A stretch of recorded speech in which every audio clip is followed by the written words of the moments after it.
네, 안녕하십니까. 진정 배우를 꿈꾸는 사람들의 멘토 K액팅입니다. 오늘은 제가 최근에 연기에 대한 내용이 아니라 호흡과 발성에 대한 강의 동영상을 계속적으로 올리고 있잖아요.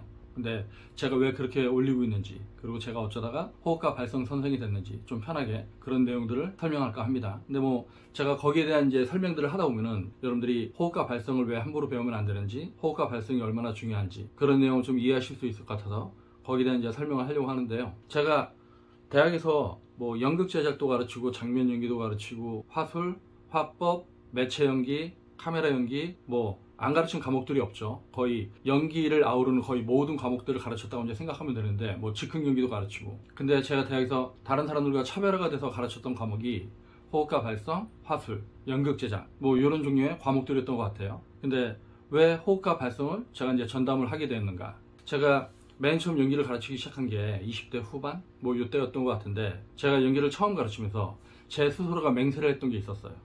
연기를 좋아지게끔 하겠다는 미명하에 애들의 연기를 망치지 말자. 눈에 보이는 어떤 결과에 연연해서 쟤네들의 구조적인 문제를 만들지 말자. 이게 제가 연기를 가르칠 때 굉장히 중요하게 생각하면서 원칙을 지키고 싶었던 부분이었어요. 근데 제가 왜 연기를 가르칠 때 그런 생각을 했었냐면, 저는 연기를 처음 배우기 시작한 게 13살 겨울방학 때부터, 그러니까 초등학교 6학년 2학기 말쯤, 그때부터 연기를 배우기 시작해서 학원에서 배웠죠. 학원에서.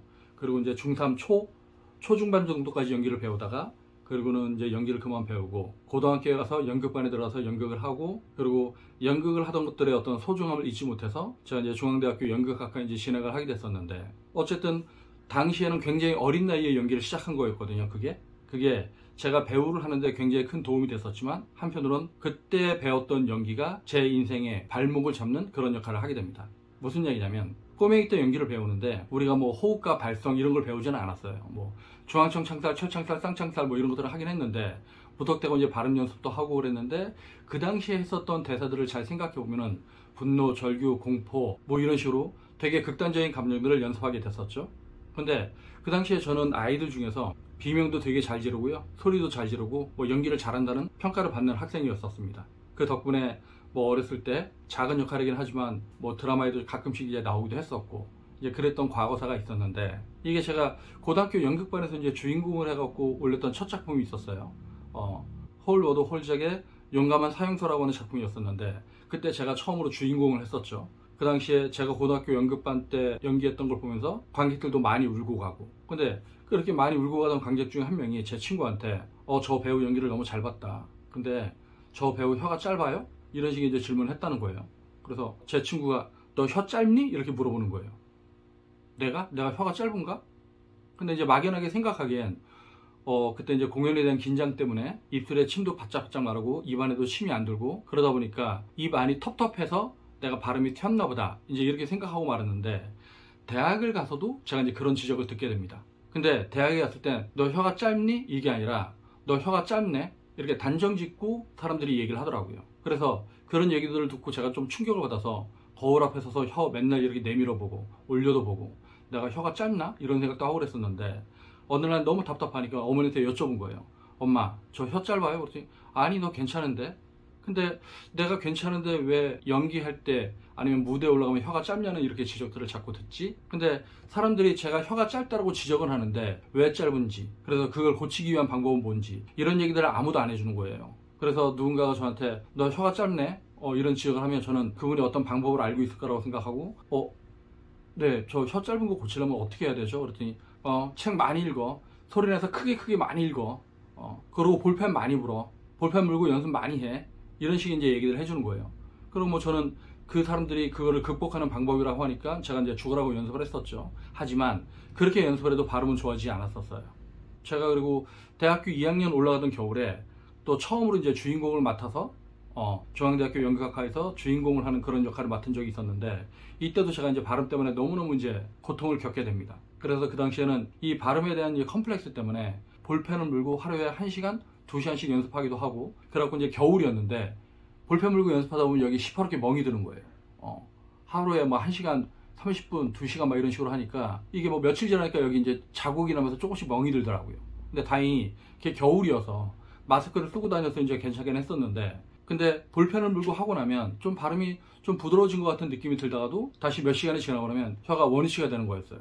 그래서 이 문제를 극복하려면 어떻게 되지? 이걸 갖다 극복하는 방법이 뭐지? 내 혀가 왜 이렇게 됐지? 내가 왜 이렇게 발음이 안 좋아졌지? 근데 생각해보면 제가 어렸을 때 발음이 안 좋은 애가 아니었었거든요. 근데 연기를 배우면서부터 발음이 안 좋아졌던 겁니다. 그거는 나중에 나이가 제가 들고 나서 돌이켜보니까 이제 그 결과들을 알게 됐던 거죠. 근데 왜 그런 현상들이 생겼을까? 어렸을 때 제가 어떤 대사들을 주로 했다고 그랬었어요? 공포, 절규, 분노. 그러니까 아무런 호흡과 발성에 대한 준비가 안 된 학생이 그런 연기를 하려고 그러면 제가 할 수 있는 방법은 뭐였었냐면 엄마 살려주세요! 뭐 이런 거였단 말이죠. 그러니까 그걸 뭐 연습할 공간도 딱히 없으니까 집에 저녁에 오면 이불 뒤집어 쓰고 소리 지르는 거죠. 엄마! 막 이렇게 비명 지르고 그러면 엄마는 시끄럽다고 혼내시고 형들도 뭐라고 하고 그래도 뭐 미친놈처럼 이불 뒤집어 쓰고 뭐 소리 내고 악을 쓰면서 연습을 했던 거죠. 아저씨 살려주세요! 아저씨 살려주세요! 그리고 학원에 그런 식으로 연습해서 가면 다른 친구들은 엄마 이러는데 저는 막 악을 쓰고 막 비명 지르고 얼굴 시뻘개져서 연기를 하니까 선생님들이 되게 칭찬을 했죠. 연기 잘한다. 즉 그 당시에는 비명을 잘 지르고 악을 잘 쓰고 얼굴 시뻘겋게 되면 연기를 잘한다는 평가를 받았었습니다. 그러니까 저는 그 또래에서 연기를 되게 잘한다는 평가를 받았었는데 돌이켜 생각해보니까 그 당시에 연기를 잘한다는 평가를 받았던 그 상태, 악을 쓰는 상태, 비명을 잘 지르는 상태, 그 상태가 제 발음을 망치는 결정적인 계기가 됐던 거죠. 무슨 얘기냐면 호흡과 발성에 대한 아무런 개념도 없이 악을 쓰니까 어떻게 돼요? 고음을 내려고 하게 되겠죠. 하이톤을 쓰려고 하니까 구강 안을 협착시킵니다. 구강 안을 협착시키고 그리고 비명을 지르려고 하니까 성대를 쪼였겠죠. 왜! 이런 식으로. 근데 그 당시에는 그렇게 연기하면 저는 잘한다고 생각이 들었었어요. 뭐 저희 어렸을 때 아니면 제가 대학 다닐 때도 우리는 뭐 비디오 같은 게 없었으니까 지금에 이렇게 이제 스마트폰으로 영상을 찍으면 되지만 그 당시엔 제가 연기를 어떻게 하고 있는지 객관적으로 관찰할 수 있는 방법이 전혀 없었던 시기였었으니까 그냥 선생님들이 좋다는 무턱대고 하던 시기였었죠. 그러니까 연기를 이제 주관적으로 인식하니까 내가 뭔가 비명을 지르고 악을 쓰고 내가 열정적으로 얼굴 시뻘개져서 연기를 하면 잘한다고 하니까 저는 그렇게 연습하는 게 좋은 줄 알고 그런 연습들을 되게 많이 했었죠. 근데 그런 것들 때문에 제 발성이나 발음이 망가졌었던 건데 저는 그 당시에 그걸 몰랐었으니까. 그리고 이제 대학교 2학년쯤 돼서 어떤 교수님이 저한테, 그분도 강사 선생님이셨는데 그분은 움직임을 가르치시는 선생님이셨었는데 제가 가지고 있는 발음의 문제를 처음으로 적확하게 지적을 해주셨었어요. 웃기죠? 무브먼트를 가르치는 선생님, 즉 움직임을 가르치는 교수님께서 제 발음의 문제를 처음으로 지적을 해주셨던 겁니다. 오히려 다른 분들은 저한테 발음이 안 좋다, 혀가 짧다, 볼펜 물어라, 소리 크게 내서 책 크게 읽어라, 이런 얘기만 해줬었는데 이분은 제가 발음하는 걸 잘 보시더니 너 발음이 안 좋네, 발음이 샌다. 네, 교수님 제가 발음이 안 좋다는 얘기를 듣고 있는데 어떻게 고치면 되죠? 그랬더니 너 발음 한번 해봐. 그랬고 스스러 사세시서수 이렇게 했더니 너는 윗니와 아랫니 사이에 혀끝이 들어갔다 나오네. 그래서 발음이 세네. 저에 대해서 가장 객관적인 코멘트를 해주신 첫 번째 순간이었었는데 그래서 제가 그 선생님한테 매달렸죠. 선생님 그러면 어떻게 하면 이거 좋아지죠? 라고 했더니 어쨌든 뭐 발음 연습도 많이 하고 네가 혀 운동도 좀 많이 해야겠지. 그러면서 이분도 뭔가 막연하게 지적해주고 지나가시려고 하길래 제가 다시 한번 매달렸죠. 아니 뭐 또 어떤 방법 없나요? 그랬더니 그분이 가르쳐 주신 게 사, 세, 시, 소, 수. 사, 세, 시, 소, 수. 그러니까 우리가 모음 연습할 때 아, 에, 이, 오, 우 이런 거 많이 하듯이 거기에 시옷자를 붙여서 사, 세, 시, 소, 수 연습을 많이 해라. 그런 말씀을 해주셨던 거예요. 근데 저는 그거를 그러면 혀끝을 어디다 대는지도 모르고 하니까 그냥 사세시서수 사세시서수 이렇게 했더니 그 선생님께서 혀끝이 윗니와 아랫니 사이로 나오면 안 되지, 사세시소수가 돼야지. 그러니까 그분은 혀가 윗니와 아랫니 사이로 들락날락 거리지 않는 거예요. 그리고 제 대학 동기나 친구들한테든지 물어봐도 너 사세시소수 해봐 그랬더니 걔네들도 혀끝이 이빨 사이로 들락날락 거리지 않는 거예요. 그러면 혀가 이빨 안쪽에 있으면 되는구나. 저는 이렇게 막연하게 생각하고 사세시소수 했습니다. 어쨌든 제가 나중에 시옷자 발음이 좋아지는 방법 뭐 이런 것도 이제 다시 한번 설명을 하겠지만 어쨌든 제가 과거에 이런 경험들이 있었기 때문에 저는 연기를 가르칠 때 뭔가 막연하게 접근을 하거나 아니면 뜬구름 잡듯이 얘기하거나 아니면 자기도 모르고 뭔 말을 짓거리는지 모르고 애들한테 코멘트를 하거나 이런 거를 되게 싫어하거든요. 그래서 학생들 연기를 가르치다가 어떤 것들은 제가 보이니까 코멘트를 하는데 어떤 것들은 제가 도무지 모르겠는 거예요. 그럼 학생들한테 내가 이 부분은 지금 잘 모르겠으니까 지금 선생님이 함부로 코멘트를 했다가는 너의 발성이나 발음 이런 게 더 망가질 수 있으니까 선생님이 일주일 동안만 좀 더 고민을 해보고 와서 코멘트를 해줄게. 그리고 일주일 내내 정말로 저는 고민을 하는 겁니다. 제가 뭔가 말투도 되게 이상하고 대사 쪼도 있는데 저걸 극복을 시켜주려면 내가 어떻게 해야 되지? 그리고 일주일 내내 고민도 하고 책도 보고 그러다 보면은 어쩌면 이런 방법으로 애를 접근시키면 나아질 수도 있겠다. 그래서 그걸 학생들한테 적용을 시켜봅니다. 그러면 그거를 적용을 시키면 그 학생의 연기가 현격히 좋아지는 거예요. 네. 굉장히 웅얼거리면서 말하던 버릇도 뭔가 고쳐지고 뭔가 발음도 되게 명료해지고 또록또록해지고 그리고 이거는 제가 이제 학원에서 가르치던 방식이었고 그러다가 뭐 개원예고 특강도 하고 그러다가 안양예고의 전임 강사로 가게 됩니다. 안양예고 이제 전임 강사로 가다 보니까 애들을 3년을 만나야 되는데 제가 학생들을 가르칠 수 있는 미천이 3년을 가르칠 수 있는 거리가 안 돼요. 즉 학생들이 보여주는 연기를 지금 눈에 보이는 거, 표피적인 거 이거를 잡아내는 것들은 뭐 금방금방 할 수가 있는데 이걸 가지고는 3년을 끌고 갈 수가 없더라고요. 그래서 생각지도 않게 내가 학생들한테 연기를 좀 더 좋게 가르치려면 좀 더 공부를 해야겠다. 그래서 그런 마음으로 34살에 중앙대학교 대학원에 진학을 하게 됐고 그 당시에 제 연구 과제는 뭐였었냐면 연기 훈련 방법 연구, 즉 우리나라 배우들을 위한 가장 좋은 연기 훈련 방법을 고민을 해보자. 그러니까 지금 우리나라에서 가르치고 있는 대부분의 연기가 러시아에서 뭐 공부를 하고 왔거나 아니면 미국에서 연기하고 왔거나 아니면 유럽에서 연기하고 왔거나 이런 사람들이 가르치고 있는 거잖아요. 근데 그분들의 메소드는 알겠는데 러시아든 영국이든 미국이든 거기서 연기를 배우면 그냥 연기 방법을 배울 수는 있어도 말에 대한 건 배우지를 못합니다. 즉 말하기는 우리나라의 말로 우리나라 사람한테 우리의 정서를 바탕으로 우리의 표정과 몸짓, 손짓을 가지고 전달해야 되는 거잖아요. 그러니까 외국에 유학 갔다 온 친구들이 연기를 가르치는 거 보니까 결국 이 말을 제대로 가르치지 못하는 거예요. 근데 말이 안 되면 다 안 되는 건데 즉 제가 대학로에서 연극할 때 선생님들이 항상 그런 말씀을 하셨거든요. 너는 말도 못하면서 무슨 배우를 하냐 이놈아. 그러니까 말이 안 되면 연기가 안 되는 거잖아요. 근데 아무리 이거 방법론이 좋아도 무슨 소용이 있어. 그래서 저는 이 말과 감정을 연결시키는 방법, 우리의 말을 바탕으로 우리의 정서를 좀 더 자연스럽게 표현하는 방법, 이거를 연구하기 시작했죠. 그러다 보니까 제가 대학원에서 썼던 논문이 무대 화술을 위한 전단계 훈련 방법 연구라는 제목의 논문을 쓰게 됐었는데 이 논문 당시에는 어쨌든 중앙대학교 대학원에선 굉장히 높은 점수를 받고 통과된 논문입니다.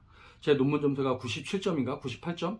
아마 98점인 것 같은데 석사 논문이 95점 이상을 넘는 경우가 거의 없다고 하죠. 근데 저는 박사 논문보다 높았던 점수 98점을 받게 됩니다. 그리고 제가 원래는 연기 훈련 방법 연구라는 논문으로 논문 심사를 신청을 했었는데요. 그 당시 제가 200자 원고지로 1200매 정도 되는 논문을 썼었어요. 그랬더니 교수님들께서 이건 책이지 논문이 아니다. 다시 써라. 그러고 제가 아니 내 필생의 공력을 다 모아서 여기다 썼는데 이걸 왜 이렇게 다시 쓰라고 하는 건가요? 했더니 이건 책이지. 논문은 줄여야 된다. 논문을 압축해야 되고 어떤 심플한 주제를 가지고 네가 논박을 해야 된다. 그래서 아무리 설득해도 이제 선생님들이 논문 심사를 안 해주시니까 어쩔 수 없이 이제 한 학기를 더 썼는데 제가 한 학기를 더 쓰면서 그 당시에 이제 논문 쓰는 법도 알았고 그리고 그 당시 학생들한테 제가 어떤 부분들을 주안점을 두고 가르쳐야 되는지 그런 부분들을 깨닫게 됐죠. 그래서 연기 훈련 방법 연구라는 논문의 제목으로 논문을 통과하려고 했는데 선생님들이 안 된다고 하시니 그 다음에 무대 화술 훈련 방법 연구로 줄였더니 이것도 넓다고 해서 그 다음에 제가 썼던 논문이 무대 화술을 위한 전단계 훈련 방법 연구. 그래서 하다 보니까 호흡과 발성에 대한 부분 그리고 이제 호흡과 발성이 말로 넘어가기 전에 그런 단계에 대한 훈련들 거기에 대한 논문을 썼는데 그걸 쓰다 보니까 호흡과 발성이 제가 그 전에 알고 있던 것보다 훨씬 더 중요한 개념이고 배우의 연기에 A부터 Z까지를 차지한다고 하는 걸 그 당시에 깨닫게 되었죠. 그러니까 각 대학마다 호흡과 발성이라고 하는 과목들이 거의 다 있어요. 근데 그 교수들도 그런 과목을 개설을 해놓지만 이 호흡과 발성이 얼마나 중요한지 이게 배우 인생에 얼마나 치명적일 수 있는지 이런 부분들은 잘 몰라요. 그냥 옛날부터 호흡과 발성은 가르쳐야 되는 거니까 호흡과 발성을 막연하게 가르치는 거죠. 근데 이제 대학에서 가르치면 어떻게 돼요? 한 학기에 16주, 15주 수업을 하게 되면 일주일에 한 번씩 수업을 합니다. 즉 3시간 정도 수업에 20명 정도 아니면 2시간 수업에 20명 정도 이렇게 들어가는 방식으로 호흡과 발성 수업을 진행을 하는데 이걸 갖고 이제 학생들을 지도하려고 하면 이게 수박 겉핥기가 되고 말아요. 즉 진도는 나가야 되고 학생들은 연습해오지 않고 그리고 일주일에 한 번씩 만나니까 그러니까 대학에서 호흡과 발성을 가르칠 때 그런 부분들이 이제 한계들을 느꼈었고 그럼에도 불구하고 어떤 친구들 같은 경우는 그만큼 배운 걸 가지고 자기가 계속 연습을 해서 나중에 자기 연기에 굉장히 큰 도움을 받는 친구들도 많이 있긴 했었죠. 좀 특별한 케이스이긴 하지만 그래서 연기를 가르치는 선생님들은 대부분 뭐 배우 출신도 있고 연기 전공자기도 하니까 연기는 이제 가르칠 수 있다고 생각하는 거예요. 뭐 이런 감정으로 연기해. 야, 거기 분석이 안 되잖아. 야, 캐릭터가 안 보이잖아. 야, 상황을 생각하고 연기해야지. 야, 그 감정이 아니라고. 야, 좀 더 강하게, 좀 더 멀리, 좀 더 세게. 뭐 이런 식으로 가르치는 건 거의 모든 연기 전공 선생님들이 다 가능하니까. 근데 호흡과 발성이라고 하는 부분들은 뭐 누구나 알고 있는 것 같은데 사실은 굉장히 전문적인 분야로 들어가면 굉장히 까다롭습니다. 정말로 섬세하고요. 정말로 구조적이고 정말로 중요한 부분이라고 하는 걸 우리가 알 수가 있죠. 근데 호흡과 발성을 이제 막연하게 생각하는 사람들은 그냥 뭐 해서 이제 소리 크게끔 하고 대사 전달력 높이고 이런 것만 생각하는데 그거를 훨씬 더 넘어서는 부분입니다. 그러니까 우리가 연기를 잘한다는 사람들을 보면은 호흡이 굉장히 안정적이고요. 발성도 되게 안정적입니다. 그리고 발음도 되게 명료하고 정확하죠. 근데 이걸 애초에 연기를 배울 때 이 호흡과 발성에 대해서 뭔가 잘못된 방식으로 몸에 배게 되면 그런 사람들은 연기를 제대로 할 수 없는 상태가 되겠죠. 근데 지금 우리가 현장에서 뛰고 있는 배우들 중에 저 사람 되게 호흡도 안정적이고 발성도 안정적이고 발음도 명료하고 그리고 대사 전달력도 좋고 연기 표현력도 풍부하다. 이런 분들 같은 경우는 일단 기본적인 훈련들이 이제 되게 잘 되어 있는 거예요. 근데 연기를 오래 했지만 이 기본적인 부분들이 잘 안 되는 사람들 같은 경우는 연기를 오래 해도 그런 부분에서 어떤 결핍이 보이게 됩니다. 그러니까 그런 배우들은 사실 이제 롱런할 수가 없는 거죠. 그리고 그런 배우들은 연기력으로 인정을 받지도 못하는 거고. 그러니까 여러분들이 연기를 할 때 뭔가 말하기에 문제가 있거나 아니면 발음에 문제가 있거나 발성에 문제가 있거나 이런 대부분의 부분들은요, 바로 이 구조적인 부분에 대한 이해가 제대로 되어 있지 않고 그리고 몸에다 잘못된 습관으로 호흡과 발성을 붙인 경우, 그런 경우에 여러분들이 말하기나 발음이나 이런 부분들이 이제 문제가 생기는 사람들이 많이 있다고 하는 거죠. 근데 보면 이 호흡과 발성을 다들 중요하다고 얘기하면서 이거를 너무도 경망스럽게 취급하는 사람들이 많이 있어요. 물론 호흡과 발성을 제가 뭐 굉장히 철학적으로 깊이 있게 뭐 진중하게 이렇게 접근하라고 하는 건 아닌데, 이 호흡과 발성이 어떤 원리를 바탕으로 어떻게 접근해서 어떤 방식으로 연습을 해야지 좋은 결과가 나올 수 있다, 이런 것들이 있어야 되는 거잖아요. 이 책이 제가 2008년도에 발표한 책인데, 책 제목이 배우를 위한 화술과 연기죠. 그리고 제가 이 책을 낼 때 그 당시에 출판사에서 선생님, 이 배우를 위한 화술과 연기에서 배우를 위한을 빼고 화술과 연기라고만 하면 되지 않을까요? 이런 식의 제안을 해서, 아니요, 이 책은 배우를 위한 화술과 연기인데요, 정말로 배우가 되고자 하는 사람들을 위해서 전문적으로 특별하게 제작된 책이니까 그냥 배우를 위한 화술과 연기가 됐으면 좋겠는데요, 이런 식으로 해서 배우를 위한 화술과 연기가 되긴 했었는데, 그 당시에 제가 이제 화술에 대한 책을 내면서 화술에 관련된 책들은 거의 다 읽었을 거 아니에요.